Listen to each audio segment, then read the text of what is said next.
આજે એક એવા મુદ્દાની ચર્ચા કરવી છે જે રાજકીય ગરમાવાનું કારણ બન્યો છે અને આ મુદ્દો છે વડાપ્રધાન નરેન્દ્ર મોદીની માતા વિરુદ્ધ અભદ્ર ટિપ્પણી કરવી। આ શરૂઆત થઈ છે બિહારથી। બિહારમાં હાલ વોટર અધિકાર યાત્રા ચાલે છે। આ વચ્ચે રાહુલ ગાંધી અને તેજસ્વી યાદવનો એક કાર્યક્રમ હતો। આ કાર્યક્રમમાં જ્યારે બંને નેતાઓ નીકળી ગયા તે બાદ મંચ પરથી એક વ્યક્તિ એવા શબ્દોનો ઉપયોગ કરે છે, વડાપ્રધાનની માતાને ગાળો આપે છે। આ ઘટના બની હતી 27 ઓગસ્ટના રોજ અને જે બાદ રાજકીય ઘમાસાણ જોવા મળી છે। ખાસ આજે વડાપ્રધાને પણ આગળ આવીને આ મુદ્દા પર પોતાનું નિવેદન આપ્યું છે અને ખાસ બિહારની જનતાને અપીલ કરી છે કે કોંગ્રેસને માફી મંગાવો, કોંગ્રેસ જ્યાં પણ ભૂટકે તેનો વિરોધ કરાવો।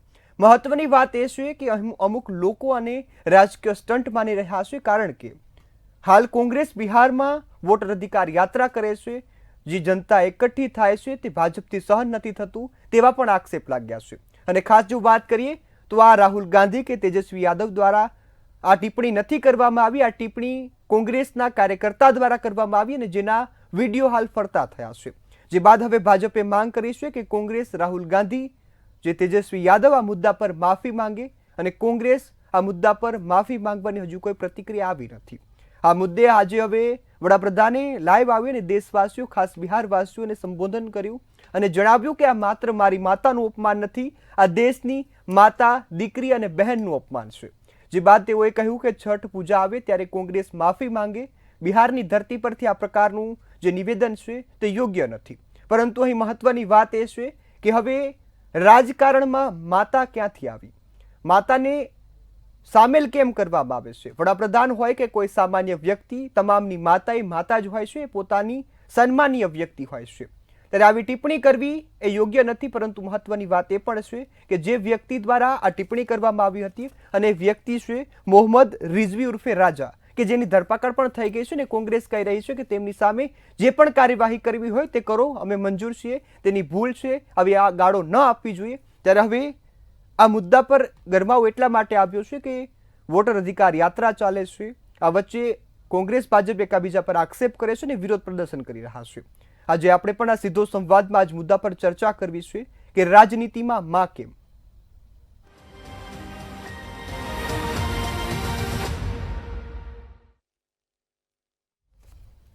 આજે સીધો સંવાદમાં મુદ્દા પર ચર્ચા કરવી છે। સૌપ્રથમ આપણી સાથે જોડાયા છે વિશ્લેષક તરીકે જયવંતભાઈ પંડ્યા। જયવંતભાઈ, આપનું સ્વાગત છે મંતવ્ય ન્યૂઝ પર। આપણી સાથે કોંગ્રેસ અને ભાજપ પક્ષના ઉમેદવારો પણ જોડાઈ રહ્યા છે, પરંતુ હું આપની પાસેથી શરૂઆત કરવા માંગીશ। મહત્વની વાત એ કે માતા પર ટિપ્પણી કરવી એ યોગ્ય વાત નથી અને તેને સજા પણ થવી જોઈએ। પરંતુ અહીં વાત રાજકારણની આવે છે કે અનેક મુદ્દા હોય, અનેક મુદ્દામાં માતા, પરિવાર, મિત્રો આ તમામનો સમાવેશ કેમ થાય છે અને રાજનીતિમાં માતા કેમ, કઈ રીતે જોઈ રહ્યા છો અને જનતાએ શું સમજવું? પહેલી વાત તો એ છે કે ચૂંટણી આવે છે ત્યારે જે મંચ ઉપરથી ભાષણ થાય છે એ ભાષણમાં ઘણા બધા આક્ષેપો થતા હોય છે। સામસામે એકબીજા ઉપર આક્ષેપો કરવા એ સામાન્ય વાત બની ગઈ છે અને મોટાભાગે આપણે જોઈએ છીએ કે ચાહે આ પક્ષ તરફથી એટલે કે વિપક્ષ તરફથી હોય કે સત્તા પક્ષ તરફથી હોય, આવા આક્ષેપો થાય છે, પરંતુ એનો કોઈ એનું પરિણામ એ પ્રકારે આવતું નથી કે ભ્રષ્ટાચાર બદલ કોઈની સામે કોઈ જેલમાં ગયું હોય। દાખલા તરીકે ભૂતકાળની વાત કરીએ તો અરવિંદ કેજરીવાલ શીલા દીક્ષિતની સામે એમ કહેતા હતા કે મારી પાસે 300 પાનાના દસ્તાવેજો તૈયાર છે અને હું જીતીશ એટલે શીલા દીક્ષિત જેલમાં જશે, પરંતુ એવું થયું નહીં। એ જ રીતે વડાપ્રધાન પણ કહેતા હતા કે રોબર્ટ વાડ્રાને બધા જેલમાં જશે। હજુ સુધી આ આપણે 11મું વર્ષ છે, હજુ સુધી અલબત્ત આરોપપત્ર ને બધું થયું છે પણ ગોકળ ગાયની ગતિએ થાય છે, તો કોઈ જેલમાં જતું નથી। બીજું કે આ આક્ષેપોથી માત્ર સમર્થકો અને વિપક્ષી જે સમર્થકો, જે બે સામસામે સમર્થકો હોય છે એને મજા પડે છે અને એક પ્રકારના સંવાદોની રમઝટ બોલે છે, જેમ ફિલ્મોમાં બોલતી હોય છે।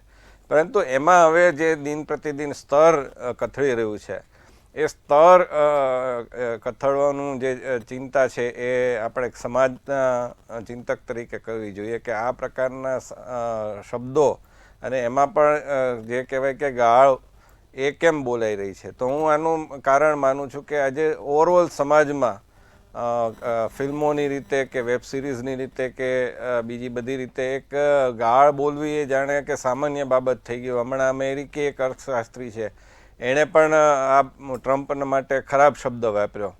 તો આ જે એક વાત છે કે આ શબ્દો છે સામાન્ય બની રહ્યા છે. આપણે કોઈને મૂર્ખ કહેવાના બદલે સી ઉપરથી જે શબ્દ બોલાય છે, ચા ઉપરથી જે શબ્દ બોલાય છે, એ શબ્દ વાપરવાનું પ્રમાણ વધી ગયું છે. તો આ બધાના કારણે બીજું કે વાંચન આપણું ઘટી ગયું છે. અને વાંચન, શિષ્ટ વાંચન જેને કહેવાય કે સારું વાંચન, જેમાં શબ્દો તમને નવા સાંભળવા મળે. તમે આજે ભૂતકાળમાં ઇન્દિરા ગાંધીની તમે સભા જુઓ કે પછી અટલજીની સભા જુઓ, તો એ જે શબ્દોનું પ્રભુત્વ રહેતું હતું એમના ભાષણોમાં, એ શબ્દોનું ચયન જે રહેતું હતું, રાજીવ ગાંધીના પણ તમે જુઓ, અડવાણીજીના જુઓ, તો એ શબ્દો હવે ક્યાંક ખૂટી રહે છે. આજે વડાપ્રધાનને એવા અમુક લોકો છે, શશી થરૂર છે, એ શબ્દોની પકડ ધરાવે છે, પરંતુ બહુ ઓછા નેતાઓ છે જેની પાસે શબ્દોની પકડ છે અને સારા શબ્દો બોલવા જોઈએ એ બોલતા હોય છે. પરંતુ આ પ્રમાણ ઘટી રહ્યું છે ને આમાં ઘણીવાર કાર્યકર્તાને આગળ કરી નેતાને આગળ કરી દેવામાં આવે છે. અમુક જે સેકન્ડ લેવલના નેતા હોય એને આગળ કરીને આવા આક્ષેપો કરી દેવાના, આવી કંઈક શબ્દો બોલી દેવાના જેથી પોતાનો વર્ગ ખુશ થાય અને એને કારણે એક હવા બને એવું પ્રયત્ન, અને પછી મોટા લોકો છે એની માફી માગી લે, એની સામે કાર્યવાહી કરે, થોડા સમય પૂરતું સસ્પેન્ડ કરી દે. પરંતુ આ જે પ્રવાહ છે, આ વલણ છે, યોગ્ય નથી. જી બિલકુલ જયવંતભાઈ, આ સાથે આપણી સાથે કોંગ્રેસના પ્રવક્તા અને ભાજપના પ્રવક્તા જોડાયા છે. કોંગ્રેસ તરફથી વિરમભાઈ દેસાઈ છે અને ભાજપ તરફથી શૈલેષભાઈ પરમાર છે. આ બંને મહાનુભાવોનું મંતવ્ય ન્યૂઝ પર સ્વાગત છે. શૈલેષભાઈ, હું આપની પાસેથી આવીશ અને ખાસ વાત કરીએ કે વડાપ્રધાન હોય કે કોઈ પણ સામાન્ય વ્યક્તિ, તેની માનું અપમાન કરવું, માને જે ગાળો આપવી એ યોગ્ય નથી, પરંતુ લોકો અહીં રાજનીતિના આક્ષેપ કરી રહ્યા છે. જો પ્રતિષ્ઠિત મંતવ્ય ન્યૂઝ પરથી અમુક શબ્દોનું ચયન ન થઈ શકે, અસંસદીય શબ્દો, એવા અસંસદીય શબ્દો કોંગ્રેસના સંસ્કારોમાંથી આવ્યા છે.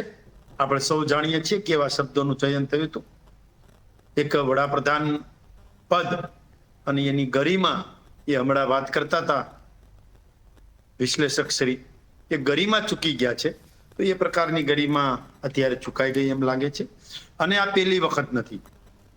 કોંગ્રેસે સીધી રીતે અથવા આડકતરી રીતે ભારતીય જનતા પાર્ટી, કેન્દ્રની સરકાર અને ખાસ કરીને નરેન્દ્રભાઈ મોદીને ટાર્ગેટ કર્યા છે, અને એ પણ ગાળોથી ટાર્ગેટ કર્યા છે. જ્યારે કોઈની મા ઉપર શબ્દો બોલવા, કોઈની બેન દીકરી ઉપર શબ્દો બોલવા, એનું ચયન થાય એ પેલા એક પદાધિકારી અને આગેવાને ધ્યાન રાખવું જોઈએ. મા એ મા છે અને માથી મોટું કોઈ નથી. એ વડાપ્રધાન શ્રી નરેન્દ્રભાઈ મોદીની મા હોય, એ મારી મા હોય કે આપણી સૌની મા હોય, એ મા ઉપર કોઈ બોલે તો એ માથી મોટું કોઈ હોય જ ન શકે, અને એ અપશબ્દો સહન જ ના થઈ શકે. એને માફી માગવી જ જોઈએ. જે પ્રકારનું એમણે બોલ્યા છે એમાં માફી માગવી જ જોઈએ, અને અમે એ મતમાં પણ છીએ કે માફી માગવી જ જોઈએ, અને લોકો પણ એને માફી મગાવશે. બે રીતે માફી મગાવશે. એક જાહેર મંચ પર ક્યાંય આવશે તો પણ માફી મગાવશે આ કોંગ્રેસના નેતાઓ, અને બીજું કે મતપેટીમાં જ્યારે જવાનું થશે, ચૂંટણી થશે, ત્યારે મતપેટીમાં મતરૂપી પણ માફી જે પ્રકારની છે એ માગવી પડશે. અને પહેલી વખત નરેન્દ્રભાઈ મોદીને ગાળો બોલ્યા હોય કોંગ્રેસ તરફથી, એવું નથી. પેલા ખડકેજી બોલ્યા હતા કે મોદી 10 સિરવાલા રાક્ષસ હે, એ પણ આપણે જોયું છે. એ પછી ઇમરાન મસૂદ બોલ્યા હતા કે મોદી કી બોટી બોટી કાટ લેંગે. બોટી બોટી કાટના શબ્દ कौन बोलता है? विधर्मी बोलता है, वो भी हमें पता है. बाद में સુબોધકાંત સહાય એ પણ બોલ્યા હતા મોદી હિટલરની મોત મરશે. રાહુલ ગાંધી બોલ્યા હતા બધા ચોરના નામ મોદી જ કેમ છે, ચોકીદાર ચોર કેમ છે. જયરામ રમેશ બોલ્યા હતા મોદી ભસ્માસુર છે. રાજા પઢેરિયા બોલ્યા હતા મોદીની હત્યા થશે અને હત્યા માટે તૈયાર રહો. પ્રમોદ તિવારીએ તો મોદીની સરખામણી મુસોલિન સાથે કરી દીધી હતી. વીરજીભાઈ ઠુમ્મર એ નરેન્દ્રભાઈ મોદીને દલાલ કહ્યા હતા. રાહુલ ગાંધી મોદીજીને એક વખત પનોતી કહ્યા હતા. પ્રિયંકા ગાંધી પાછળ ન રહી જાય ત્યાં ગાળો બોલવામાં, એટલે એમણે નાલાયક કા બેટા આવા શબ્દ વાપર્યા હતા. અને આપણે સૌ જાણીએ છીએ મીડિયા અને સોશિયલ મીડિયાના માધ્યમથી આવે છે. પાછું એમણે પ્રિયંકા ગાંધીજીએ ઝેરીલા સાપ પણ કહ્યું હતું. એ પછી મલ્લિકાર્જુન ખડકે છે, એમણે પણ નરેન્દ્રભાઈ મોદીને જેમ ફાવે એમ બોલ્યા હતા. એ પછી કમલનાથ છે, એમણે તો સ્ત્રીઓ માટે બોલ્યા હતા. એ સુષ્મા સ્વરાજ અને નિર્મલા સીતારામન છે, એને સજાવટી મહિલા કીધું હતું. એટલે આ પ્રકારની ગાળો અને છેક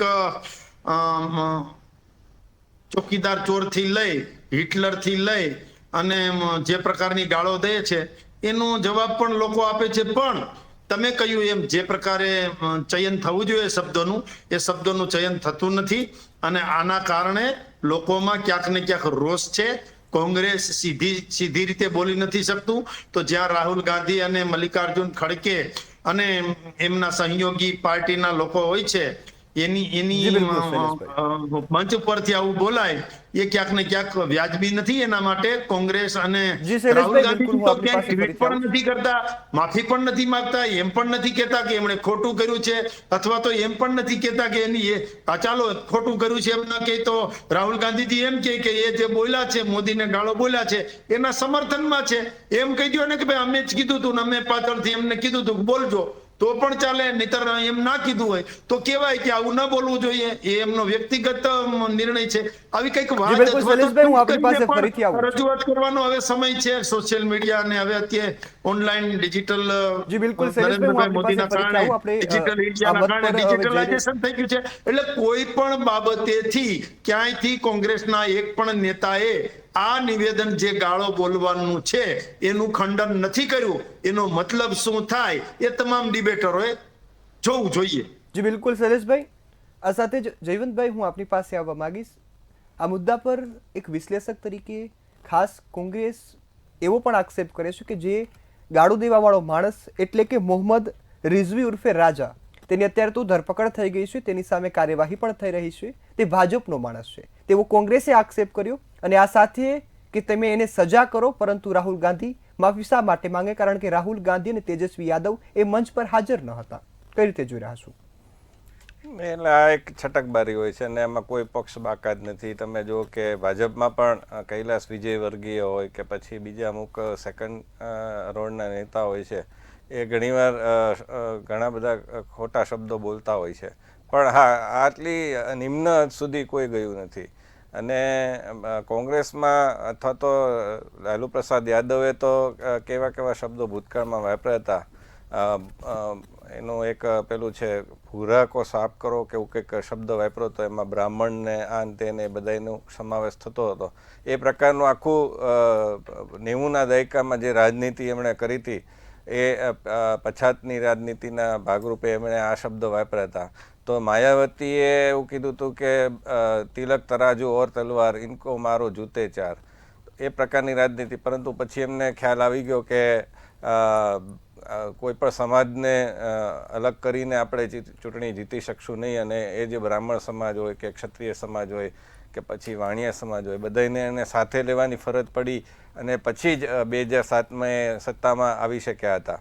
આ વાત છે એ બધાએ સમજવાની આવશ્યકતા છે કે તમે તમારી જે વિપક્ષ તરીકે તમે છો તો તમારે સારું પ્રદર્શન કરવાનું, નહીં કે એના કરતાં ખરાબ. માનો કે કોંગ્રેસવાળા એમ કહેશે કે ભાઈ ભાજપવાળા પણ આ શબ્દો વાપરે છે, અથવા તો ભાજપવાળા એમ કહેશે કે કોંગ્રેસવાળા પણ આ શબ્દો વાપરે, તો જનતા તો બધું જુએ છે, જનતા માર્કિંગ કરે જ છે. દાખલા તરીકે અટલજી હતા, તો અટલજી વિપક્ષમાં હતા ત્યારે એની કોઈ ભાષા, જ્યોર્જ ફર્નાન્ડિસ હતા કે પછી રામ મનોહર લોહિયા, આ બધા એક સમયે જે પ્રકારના નેતાઓ હતા, તો એની ભાષા ક્યારેય ઇન્દિરા ગાંધીને બહુ તો શું કહેતા હતા, ગૂંગી ગુડિયા કહેતા હતા કે ભાઈ એ પહેલાં બધા એને ગૂંગી ગુડિયા માનતા હતા કે ચાલશે એમ માનીને લોકો સત્તામાં લઈ આવ્યા હતા કોંગ્રેસના લોકો. અને પછી ઇન્દિરા ગાંધીએ પોતાનું અસ્તિત્વ સાબિત કરી દીધું, પોતે એક મજબૂત નેતા છે એવું સાબિત કરી દીધું, અને એના કારણે કોંગ્રેસમાં ભાગલા પડ્યા.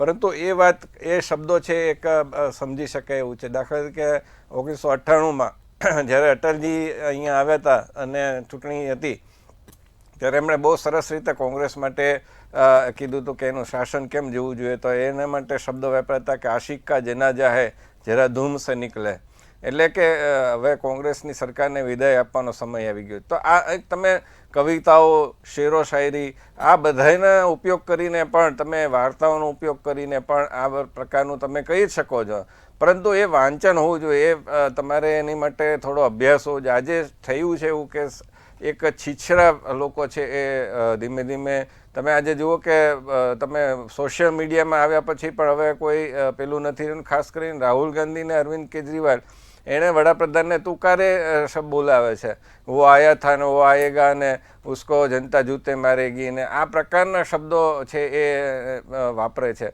એ ન વાપરવા જોઈએ. એટલે હું કોઈ પર્ટિક્યુલર નેતાની વાત નથી કરતો. આજે એ પ્રકારનું જે રાજનીતિ થઈ રહી છે એની વાત કરી રહ્યો છું.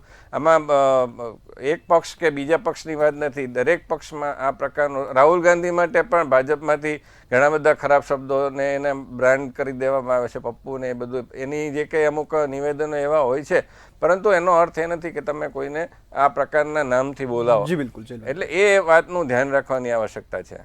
આ સાથે જ કોંગ્રેસના પ્રવક્તા વિરમભાઈ દેસાઈ આપણી સાથે જોડાયા છે. વિરમભાઈ, હું આપની પાસે આવવા માંગીશ. બિહારની ચૂંટણી, બિહારમાં વોટર અધિકાર યાત્રા ચાલી રહી છે. આ વચ્ચે કોંગ્રેસના કાર્યકર્તા, આરજેડીના કાર્યકર્તાએ નિવેદન કર્યું અને નિવેદન વડાપ્રધાનની માતાને લઈને હતું. એ તમામ લોકો એ વિડીયો જોઈ રહ્યા છે ને એ વિડીયો થકી એ દેખાય છે કે અભદ્ર ભાષા હતી, પરંતુ અહીં રાજકારણ ઘુસાડવામાં આવ્યું છે, આવા આક્ષેપ થયા છે. કઈ રીતે જોઈ રહ્યા છો?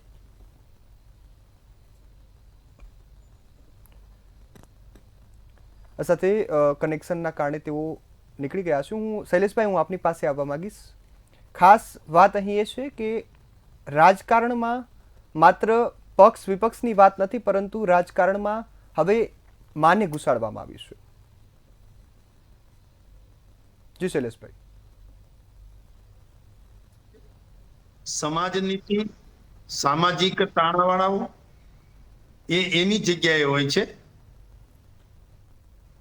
પણ જે પ્રકારનું શબ્દનું ચયન થાય છે અને કોંગ્રેસના વક્તા અત્યારે આ ડિબેટમાં ક્યાંક ને ક્યાંક જે કારણ હોય તે જોડાઈ નથી શકતા, એ જ દેખાડે છે કે કોંગ્રેસમાં ક્યાંક ને ક્યાંક જવાબ દેવા માટે એમને લાજ કાઢવી પડે છે.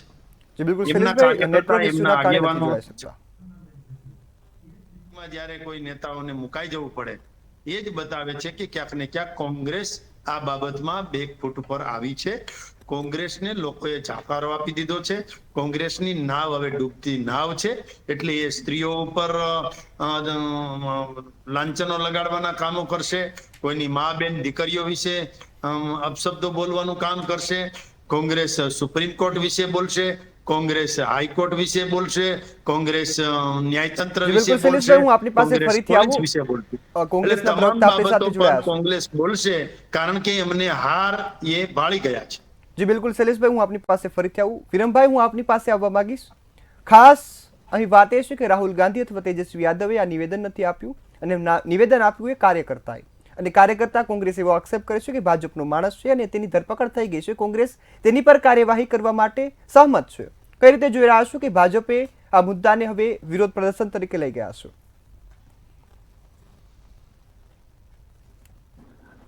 પ્રથમ તો તમે જે બહુ સાચી વાત કરી, અને કોંગ્રેસની કોઈ પણ રાજદનો કે કોંગ્રેસનો કાર્યકર જ નથી, અને સંપૂર્ણપણે કોંગ્રેસ એને વખોડે છે. કોઈ પણ મહિલા માટે, વડાપ્રધાનશ્રીના માં છે એટલા માટે નહીં, કોઈ પણ વ્યક્તિના અને મહિલા માટે કોઈ આવી ભાષાનો ઉપયોગ કરવો એ ખૂબ જ ખેદજનક છે, અને સંપૂર્ણપણે કોંગ્રેસ વખોડે છે. અને જે વ્યક્તિ સ્વર્ગવાસી છે એના વિશે કોઈને બોલવાનો અધિકાર જ નથી. જે કોઈ પણ બોલે, કેમ પોલીસ એને ધરપકડ નથી કરતી અને જેલના સળિયા પાછળ નાખી દેવો જોઈએ? જે વખતે આ વ્યક્તિએ જે નિવેદન આપ્યું, જે અભદ્ર ભાષાનો ઉપયોગ કર્યો, એ વખતે મંચ ઉપરથી કોંગ્રેસનું શ્રેષ્ઠ નેતૃત્વ કે રાજદનું કોઈ શ્રેષ્ઠ નેતૃત્વ સ્ટેજ ઉપર હતું જ નહીં. અને જ્યારે આ બોલવાનું અને ચાલુ કરી, લોકોએ રોક્યો એને, અને ત્યાંના જે કોંગ્રેસના કે રાજદના જે કોઈ પણ કાર્યકરો હતા એને મેથી પાક ચખાડ્યો છે ત્યાં, જે અમારી વિચારધારાથી વિપરીત છે. અમે કોઈ દિવસ હિંસામાં માનતા નથી, પણ જે રીતે એને ભાષાનો ઉપયોગ કર્યો, એટલે આમાં ભાજપના કહેવાતા નેતાઓ સાથે આના ફોટા પણ બહાર વાયરલ થઈ રહ્યા છે. ચોક્કસપણે હું ના કહી શકું, પણ જે ફોટા આવી રહ્યા છે વાયરલ અત્યારે સોશિયલ મીડિયા ઉપર થઈ રહ્યા છે, એટલે ક્યાંક ને ક્યાંક શંકા જરૂર રહે છે કે આ યાત્રાને તોડી નાખવા માટે થઈ અને ઘણી બધી જે યોજનાઓ સત્તા સ્થાને બેઠેલા લોકોએ કરી હતી, હેલીપેડ નહીં આપવું, હેલીપેડ માટે બીજી વ્યવસ્થા કરવા માટે છેલ્લા દિવસે કહેવામાં આવ્યું, મંજૂરી નહીં આપવી. જ્યારે હેલીપેડ સ્વતંત્ર રીતે અમે બનાવવાની તૈયારી બતાવી તો લાઇટ નહીં આપી. બુલેટની લાઇટો કરી અને હેલીપેડ બનાવવામાં આવ્યું છે. રાત્રે 8 કલાકની અંદર આખી કામગીરી પૂરી કરવામાં આવી. અને પછી બીજી નવી વાત લાયા કે આતંકવાદીઓ ઘૂસ્યા છે, પાકિસ્તાનથી બોર્ડરથી અહીંયા આવ્યા છે અને રાહુલ ગાંધીને જીવનો ખતરો છે. જ્યાં સભા મારે પૂરી કરવા, જ્યાં સભા કરવાની હતી ત્યાં વચ્ચેના સ્થળ ઉપર સાઇનિંગ પોલીસે મંજૂરી આપી દીધી. તમે વિચાર કરો કે મોરિયા હોટલ જે ત્યાં રસ્તામાં આવે છે ગાંધી મેદાન થી લઈ અને જ્યાં આંબેડકર ચોક જ્યાં પતાવવાની હતી આ સભા, જ્યાં અમારી યાત્રા પૂર્ણ થતી હતી, ત્યાં તમે વચ્ચે તમે શું સાબિત કરવા માંગતા હતા એ જ ખબર ના પડી. અને બીજી હું વાત કરું કે આ માણસ કોણ છે, અને તો અમે કોઈ ઓળખતા નથી કોઈ પદાધિકારી કોંગ્રેસમાં કે નથી કોંગ્રેસનો કાર્યકર, ક્યારેય કોંગ્રેસે એને જોયો નથી. પરંતુ ભારતીય જનતા પાર્ટીના સંવૈધાનિક પદ ઉપર બેઠેલા એમના પક્ષના એક હોદ્દેદાર જે હિમાચલ પ્રદેશના છે, અને એમને જયારે 2019ની ચૂંટણીમાં અમે એના માટે ચૂંટણી પંચમાં ફરિયાદ પણ કરી હતી, જે રીતે સોનિયાજી માટે જે અભદ્ર ભાષાનો ઉપયોગ કર્યો હતો, ત્યારે તમારી જ માં છે, બીજાની માં નથી, એવું સાબિત કરો છો. માફી માંગી એના માટે ભારતીય જનતા પાર્ટીએ ક્યારે એના વખોડવા લાયક 2 શબ્દો ક્યારે તમે કયા હોય તો બતાવો. જે અત્યારે સુફિયાની વાતો કરી રહ્યા હતા, મેં શૈલેષભાઈને સાંભળ્યા, પણ આ પરિસ્થિતિ જયારે નિર્માણ થઈ હતી ત્યારે એક પણ નિવેદન ભારતીય જનતા પાર્ટીનો શીર્ષ નેતૃત્વથી લઈને કોઈ સામાન્ય કાર્યકરે જો માફી માંગી હોય તો મને બતાવો. અમે આને સંપૂર્ણપણે વખોડીએ છીએ. એને જેલના સળિયા પાછળ નાખી દો, એને કડકમાં કડક સજા એક બંને બેસવી જોઈએ કે એવી સજા એને કરવી જોઈએ. પરંતુ એ ઈચ્છા શક્તિ નથી. અને આમાં ચોક્કસપણે કોંગ્રેસ અને બીજા લોકો માની રહ્યા છે, રાજકીય વિશ્લેષકો પણ માને છે કે આ માત્ર ને માત્ર એક ષડયંત્ર કરવામાં આવેલું છે. ત્યાં કોઈ કોંગ્રેસી છે જ નહીં, કોઈ શીર્ષ નેતૃત્વ. તેના માટે રાહુલ ગાંધી માફી માંગે. જી બિલકુલ. ચૂંટણીમાં જે વોટ ચોર કરીને, વોટની ચોરી કરીને જે વડાપ્રધાન બન્યા છે, જે વોટ ચોર છે, જી બિલકુલ વિરમભાઈ, હું આપની પાસે ફરીથી આવું છું. જે સમર્થન જન સમર્થન રાહુલજીને મળી રહ્યું છે, આ બધું જ એના માટે થઈ રહ્યું છે. જી બિલકુલ વિરમભાઈ, હું આપની પાસે ફરીથી આવીશ. શૈલેષભાઈ, અહીં વિપક્ષ આક્ષેપ કરે છે કે આ ભાજપનો માણસ છે, કોંગ્રેસનો માણસ નથી. ભાજપ આતંકવાદીઓની અફવા ઉડાવે છે, આવા પ્રકારના કૃત્યો કરાવે છે માત્ર રાહુલ ગાંધીને રોકવા માટે. આ આક્ષેપ કોંગ્રેસના, વિપક્ષના છે. જુઓ, રાહુલ ગાંધી કંઈ પણ કરે, ગમે તેટલું કરે, એ વોટ યાત્રા કાઢે કે એ ગામડે ગામડે નીકળી જાય કે કંઈ પણ કરે, એનું રિઝલ્ટ જુઓ, પરિણામ તો એ 0 જ છે. જેમ રાહુલ ગાંધીજી નીકળે છે એમ કોંગ્રેસ જે છે, ભારતીય રાષ્ટ્રીય કોંગ્રેસ, એ પૂરી થતી જાય છે. કશો વાંધી એનો વિચાર છે. પણ એમણે વોટ ચોરની પણ વાત કરી છે, તો એ વોટ યાત્રા જે છે એ કોના સામે કાઢી છે? તમારે વાંધો કોની સાથે છે? ચૂંટણી પંચ સામે. તો ચૂંટણી પંચ માટેના વાંધાને આખા દેશમાં પબ્લિકલી લઈ જવાનું, એટલે કોણ શું કરી રહ્યા છો? તમારા પેટમાં ક્યાંક ને ક્યાંક પાપ છે. તમે ચાવવાના અને દેખાડવાના દાંત જુદા છે. તમને દુખે છે પેટમાં ને કૂટો છો માથું. તમારે ગમે તે રીતે નીકળવું છે, પણ કઈક બાનું જોઈએ છીએ. આ નથી કહેતા કે ઊંટ હતું ને ઉકળે ચડ્યું, આ એ પ્રકારનું બાબતો છે, કોંગ્રેસની બાબતો છે. પણ મોત કા સોદાગર કહ્યું હતું, એ કોંગ્રેસે નહોતું કહ્યું. હિટલર કહ્યું હતું તો એ કોંગ્રેસે નહોતું કહ્યું. રાહુલ ગાંધીજીએ કહ્યું હતું કે બધા જ મોદી ચોર છે, એ રાહુલ ગાંધીજીએ નહોતું કહ્યું. આ સભા જે હતી એ તમારી સભા ન હતી. આ સભામાં રાહુલ ગાંધીજી ન હતા. રાહુલ ગાંધીજી જે સભામાં હતા ને ત્યાં જ આ વાત બોલાયેલી છે. એટલા માટે કહીએ છીએ કે માનો કે એ તો તપાસનો વિષય છે, એ કોનો કાર્યકર્તા છે, શું છે ને શું નહીં, એ તપાસ થશે. અને ત્યાં કોઈ બીજા પાર્ટીના કાર્યકર્તાને જવાની શું જરૂર છે? અને રહી અસામાજિક તત્વ કે આતંકવાદી પ્રવૃત્તિની, તો આપણે સૌ જાણીએ છીએ.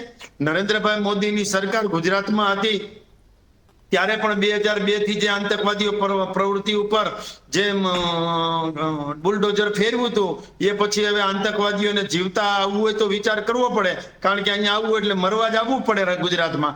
એ પછી દેશમાં એ પ્રકારનું વાતાવરણ નરેન્દ્રભાઈ મોદીના કારણે બન્યું. અને અત્યારે વિશ્વભરમાં પણ નરેન્દ્રભાઈ મોદી અને દેશની છાપ એક જેને કહેવાય કે બાહોશ અને પોતાની પબ્લિક છે, પોતાના મતદારો છે, પોતાના લોકો છે, ભારતના લોકો છે, એને સુરક્ષા કઈ રીતે પ્રદાન કરી શકાય. અને પાકિસ્તાને સેજ સળી કરી તો એ સળીનો જવાબ કેવડા મોટા બોમ્બથી આપ્યો ને કેટલી જગ્યાએ જે ડિજિટલ સ્ટ્રાઇક કરીને ઓપરેશન સિંદૂર કરીને આપ્યું એ શું વિરમભાઈને નથી ખબર? એટલે આતંકવાદી પ્રવૃત્તિ તો તમારા વખતે થતી હતી અને તમારા રાહુલ ગાંધીજી બહાર જઈ અને દેશ માટેની કેવી વાતો કરે છે એ પણ જોવું જોઈએ. અને બહાર જ્યારે જઈએ ને ત્યારે અટલ બિહારી વાજપેયીથી શીખવું પડે કે એમને ઇન્દિરા ગાંધી વખતે બહાર જઈને શું બોલ્યા હતા. એટલે ઘરની વાત ઘરમાં રાખવી પડે, બહાર જઈને દેશની વાતો બહાર જઈને ક્યાંય શેર ન કરવી જોઈએ. જી બિલકુલ એમણે શૈલેષભાઈ, હું આપની પાસે સરદાર ફરીથી વલ્લભભાઈ આવીશ. પટેલ પાસેથી શીખવું જી પડે કે વિરમભાઈ, હું ઘરની આપની પાસે વાત આવવા ઘરમાં માંગીશ. રખાય. એટલે ખાસ વાત મૂળ કરીએ. મુદ્દો ગાળોનો છે. તમારા રાજીવ ગાંધી ભવન, તમારું કેન્દ્રનું જે કોંગ્રેસ ભવન છે એના સંસ્કારો મીડિયા સમક્ષ અને સભામાં પ્રદર્શિત ન જી કરો. બિલકુલ અને શૈલેષભાઈ, હું કરો આપની છો પાસે ફરીથી તો આવીશ. કહી આ દો પહેલા કે આપણે ભાઈ વિરમભાઈને પણ સાંભળીએ. જી. રાહુલ ગાંધીજી કહી દે કે અમારી ભૂલ થઈ ગઈ એટલે વાત પૂરી થાય. જી બિલકુલ. નહીંતર હવે લોકો તમને શૈલેષભાઈ, ઘૂસવા નહીં આપની દે પાસે સમયની અને મર્યાદા છે કોંગ્રેસને આ એટલે બાબતે વાતને કોંગ્રેસ ટૂંકમાં સામે મોરચો માંડવામાં આવશે અને લોકો જી કોંગ્રેસને બિલકુલ. ક્યાંય ઘરવા નથી દેવાના. જી વિરમભાઈ, ખાસ વાત કરીએ. ભાજપ આ વાતને નકારી કાઢી રહી છે. ખાસ વિપક્ષ એ તમામ જનતા જાણે છે કે શું ઘટના બની, કયા પ્રકારના વ્યક્તિએ કયા પ્રકારના શબ્દો વાપર્યા, એ ઉલ્લેખ અહીંયાથી થઈ નથી શકે. એ વાત યોગ્ય છે કે માતા વિશે આ ટિપ્પણી સજાને પાત્ર છે. ખાસ કોંગ્રેસ પક્ષને રજૂ કરતા શું કહેવા માંગશો? કોંગ્રેસ પાર્ટીએ સ્પષ્ટ કહ્યું છે કે કોંગ્રેસનો કાર્યકર નથી. એ જે કોઈ પણ માણસ છે એની તપાસ પોલીસ કરે અને એને જેલના સળિયા પાછળ નાખી દે. અમે સંપૂર્ણપણે વખોડી છે કોંગ્રેસે નિવેદન. રાહુલ ગાંધીએ પણ કહ્યું કે જે કંઈ પણ ઘટના બની, જે કોઈ પણ બોલ્યું છે. અરે તમને હું એક ઉદાહરણ તરીકે આપું કે જ્યારે સ્મૃતિ ઈરાનીની વિરુદ્ધમાં જ્યારે કાર્યકરો અમારા આવેશમાં આવીને જે જોશમાં હતા અને જે વખતે રાહુલ ગાંધી અમારા પેલા જે ત્યાંના ઉમેદવાર જે હતા એ જીત્યા, ત્યારે જે અભદ્ર ભાષા જે બોલતા હતા ત્યારે આ લોકોએ, અમે રાહુલ ગાંધીએ કહ્યું હતું કે કોઈના માટે બોલવું અપમાન, કોઈ મહિલા માટે બોલવું અપમાનજનક છે અને આ બોલવામાં ના આવે અને કડકમાં કડક સજા થશે જો કોઈ પણ હવે બોલ્યું છે. સ્મૃતિ ઈરાની માની ગયા કે રાહુલજીએ મારો પક્ષ લીધો. એમના ભારતીય જનતા પાર્ટી વાળા કોઈ પૂછવાય નથી કે પેલા સ્મૃતિબેન હારી ગયા ને ત્યારે. પણ મહિલાનું સન્માન એ અમે જાણીએ છીએ. મહિલાનું સન્માન પહેલા દેશને મહિલા વડાપ્રધાન તરીકે કોંગ્રેસે જ આપેલા છે. મહિલાનું સંપૂર્ણપણે સન્માન જાળવવાનું એ કોંગ્રેસને ખબર છે.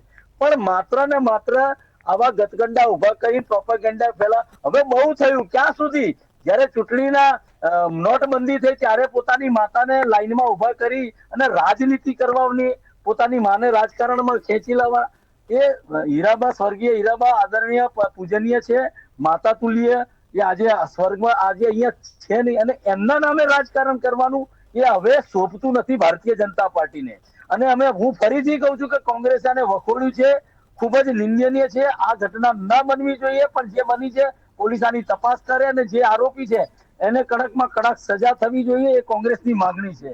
આમાં દૂધનું દૂધ અને પાણીનું પાણી થવું જોઈએ, ચોક્કસપણે થવું જોઈએ. પરંતુ બે મોઢાની જયારે વાત થાય છે, મારે શૈલેષભાઈને પૂછવું છે કે હિમાચલ પ્રદેશના તમારા પ્રદેશ પ્રમુખ અધ્યક્ષ જયારે સોનિયાજી માટે જે શબ્દો એમને ઉપયોગ કર્યો તો તમે માફી માંગી, એક રેકોર્ડ મને બતાવો ખાલી. આપણી જ માં હોય છે, બીજાની માને માફી કરવાની. જે મહિલા છે એનું પણ સન્માન તો કરવું જોઈએ ને.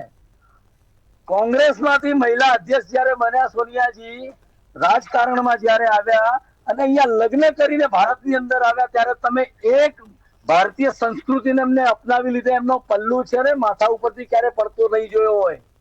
એવી સંસ્કારી મહિલા માટે થઈને કેવી ભાષાનો ઉપયોગ કરવામાં આવે છે, સુપેરે લોકો જાણે છે.